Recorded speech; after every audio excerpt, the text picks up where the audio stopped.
There's a place He comes to me. Though I'm blind, He helps me see. Though I see dimly in this place, one day I'll see Him face to face. This is Kurt Kaikkonen, pastor of Calvary Chapel, Waterford, at your neighborhood church. Today on Face to Face, we'll be in the book of Genesis. So grab your Bibles and let's get started. If you want to hear this complete message in its entirety, go to yourneighborhoodchurch.com, where you can download Your Neighborhood Church app at the App Store.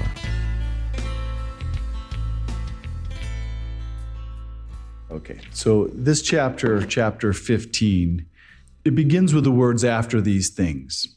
Now, these things that it's talking about is the deliverance of Lot that we saw last week, and that meeting of Melchizedek and with the king of Sodom.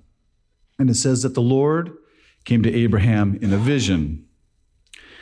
Abraham, he didn't hear from God directly every day. There were often these large gaps of time where Abraham, like us, sometimes feel like we're alone.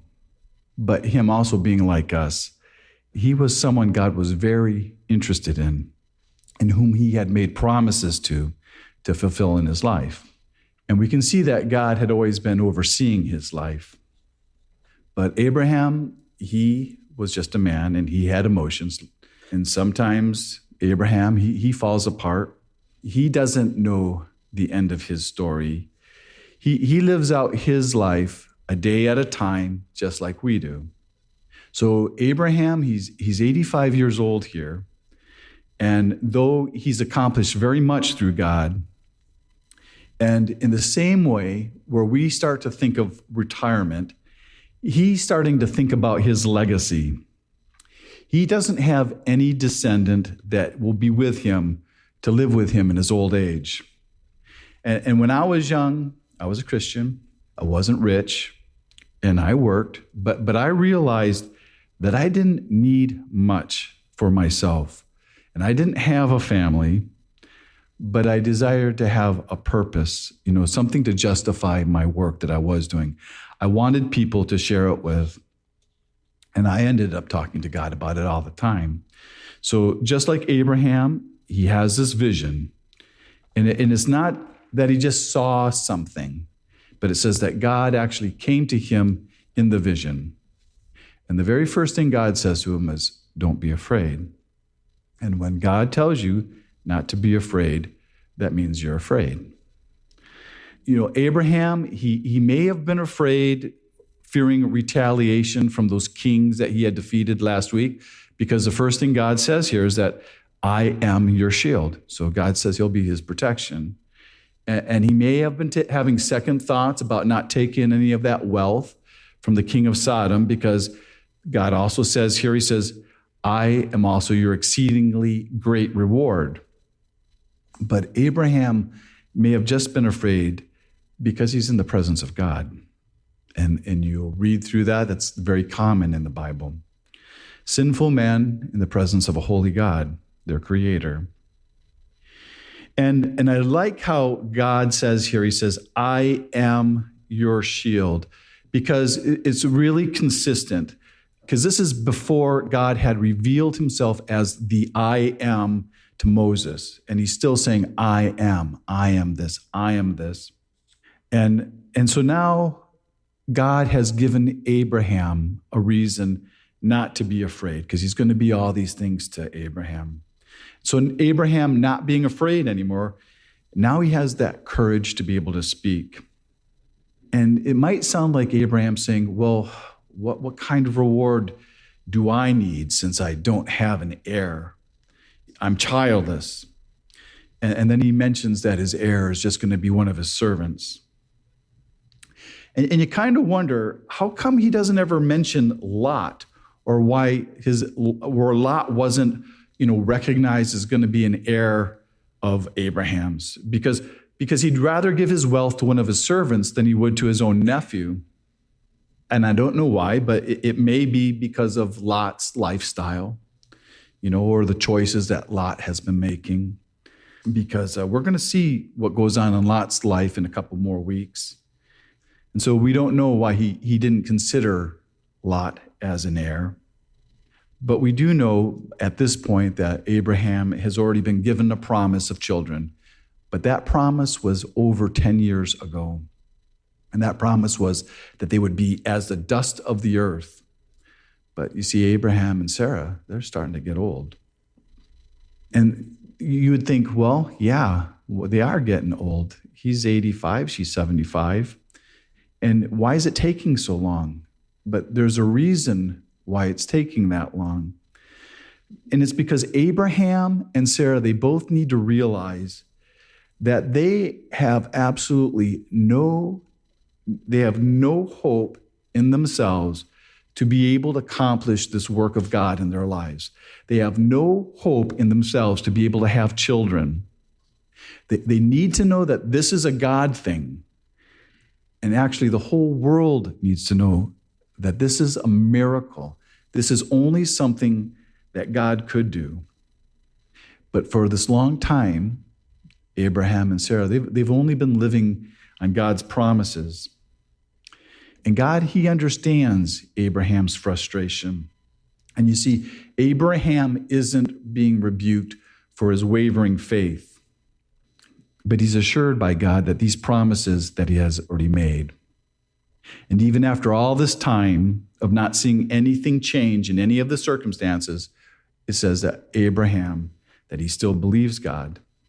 And he had those promises of his descendants being like the dust of the earth. Well, now God tells him that they're much more exalted than that. And God tells him, if he can number the stars in heaven, so it's not just the dust of the earth, now it's the stars of heaven. And we know that, there's charted over 30,000 stars that we can actually see in the heavens. And those are the charts that the astronomers use. But they estimate that there's over 100 billion more stars. And Abraham's promise that these descendants will come out of his own body. And it says that Abraham, he believed God, and God had accounted that to him as righteousness. And this is not saying that Abraham was made righteous by believing in God, or that believing that there is a God, but it's by believing God.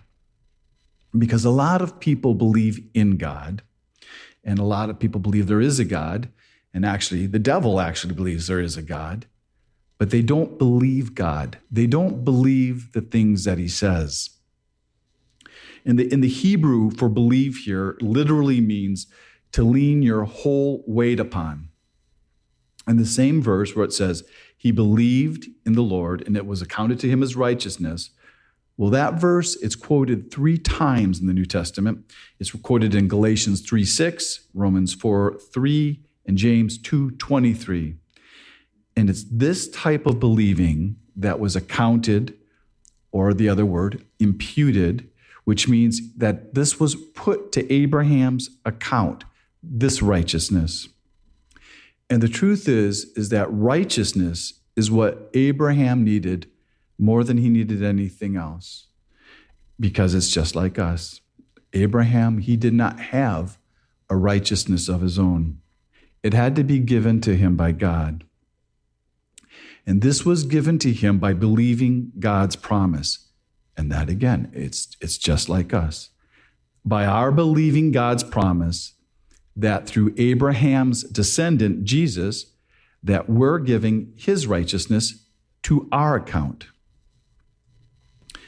And then God here, he uses another I am statement, telling Abraham, I am the Lord that brought you out of Ur of the Chaldeans to give you this land to inherit. And then Abraham, he asked him for proof. And he asked for a reassurance that his descendants would actually inherit this land. And this is not because Abraham was unbelieving. It's because there were already 10 pagan kings that were presently still living in that land. And so here is this covenant that God made with Abraham. And so what he first does, God gives Abraham a shopping list, and he tells him that he needed to bring these things to make this covenant. And we're familiar with all the things that Abram had to get because they were the clean animals that were used later on as sacrifices by Moses in the Mosaic Law. And that list was a heifer, which is a cow, a female goat, and a ram. And a ram is a male sheep. But the difference here between this covenant and the sacrifices that they made, these animals are 3 years old. When they made the sacrifices, they were only 1 year old. And these animals, they're not going to be burned on an altar because this is not a sacrifice and this is not an offering. This is called the cutting of a covenant. It's not a sacrifice. This is the making of a contract. And this is a legal binding contract that God makes with Abraham. And so when these animals, when they're slaughtered, they're split right down the middle and they're laid out in like mirror images. And there's a path that leads between them. And the birds, though, they weren't split in half. There was just one of each put on each side. And covenants, they're always made in blood. And this covenant that God was making with Abraham was made in the blood of these animals. And Abraham, he understood what the cutting of a covenant was because this was common. This wasn't just between God and man. This was any contract. A man making a contract with another man, making a covenant with another man, they did the same thing. So after splitting these animals and laying them side by side, what would happen if it was another man? Both men, they would walk down through this bloody, gruesome path, and they'd be swearing the terms of the covenant that they were making to each other. And what they're basically saying is, if I don't keep this contract, let me be like one of these animals, split in the middle and my blood gushing out. It kind of like a pirate's kind of oath or something. And it's a little bit more serious than how we make contracts today, where we just make contracts by like signing a little piece of paper. So we see this day, and Abraham's day starts like this. It starts with this vision from God, but at some point, it was no longer a vision. And Abraham, he had instructions for the cutting of the covenant, and he obeyed it, and he laid out the pieces. Now, for the rest of the day, Abraham waited to walk through those pieces with God, but God didn't show up right away. So Abraham, he spent the rest of that whole day, after butchering these animals in this bloody mess, he beats off the vultures because he wasn't going to prepare a meal for the vultures, though it would have been a great feast for them. And so he waits the whole day, and now the sun's going down. And remember, when the sun goes down, so far in the Bible, and it's still that way in Israel, at sundown, it actually begins the new day. And so this new day is starting, the sun's going down, and Abraham is put into a deep sleep by God, but he's still conscious. You've been listening to Face to Face. Face to Face on this radio station has been provided by Your Neighborhood Church. If you want to help support Face to Face and put this program on other stations just like yours, you can contact us at yourneighborhoodchurch.com or write Your Neighborhood Church, P.O. Box 500, Romeo, Michigan 48065. There's a place he comes to me. Though I'm blind, he helps me see. Though I see dimly in this place, one day I'll see him face to face. Tune in again tomorrow at this same time as we continue to go through the Bible.